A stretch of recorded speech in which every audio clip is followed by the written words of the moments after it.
Welcome back to Heath's house, where we do a little bit of everything all the time, and it usually turns out right. I do aquaponics here. We usually put some fish down here, mostly just minnows because my son feeds them to the chickens. We do catfish over the winter though, and then we put the catfish in the pond out in our neighborhood. But I put mint in the wintertime because mint just keeps growing and it keeps this thing filtered out even throughout the cold parts of winter. But I'm getting ready to rip all this stuff out. I've got some basil, which grows amazingly well in here, and I've got some lettuce and some cilantro. So we're gonna rip all this out, give some of it to the chickens, keep some for mojitos, and then we're gonna get everything else planted.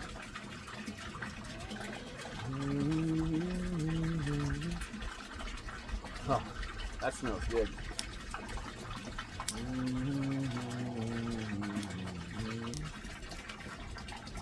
And I know what you're thinking. If you feed mint to chickens, does it make their eggs taste minty? It does not.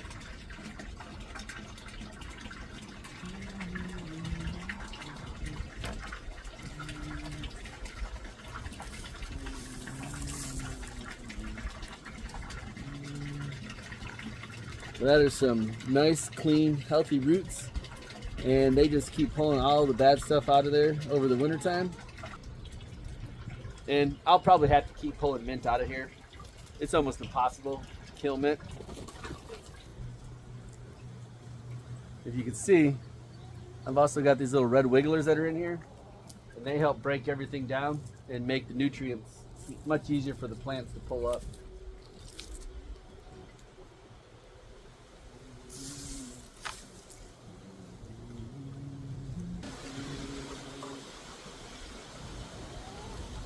And then when I pop these are in dirt right now, so I'm just going to break off as much of the dirt as possible. I just roll it in my fingers basically, because I don't want to hurt the roots, but I don't want the dirt in my system. If you dunk this in a bucket of water, it works a lot easier, but I forgot to bring a bucket out with me.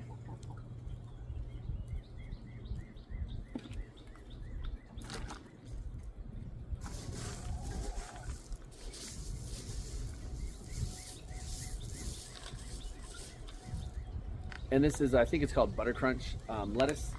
So what we'll do is, ooh, looks like there's two of them here too. That worked out.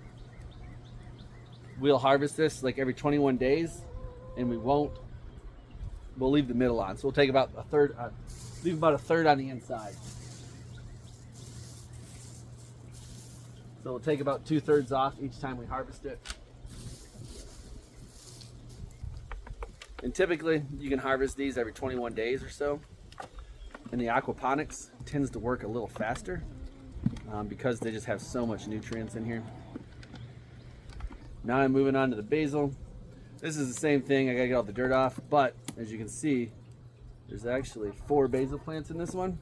So I'm gonna spread all these out and try to keep the roots intact as much as possible, even though they will break some as I'm pulling them apart. But it's not too bad. And these things, you'll come back in about a month or so, and we'll have already harvested. But these things get bushy in here. We have fresh pesto all summer long.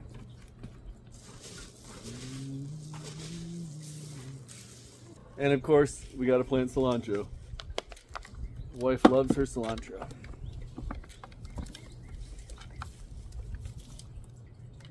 Been here for a while. These roots are, see if I can unwind these roots real quick a little bit.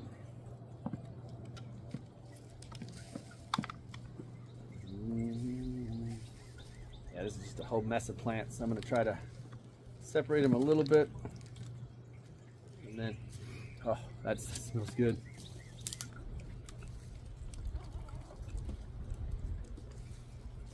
All right, got most of the dirt out. So I'm gonna try to separate these roots.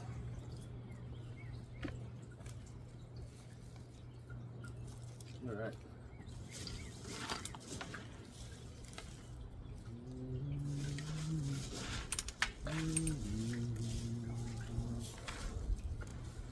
Oh, 1, 2, maybe 5. Look at that. We got their roots pretty much all cleaned up. Don't want too much dirt in this system because that just means I have to clean it out more often.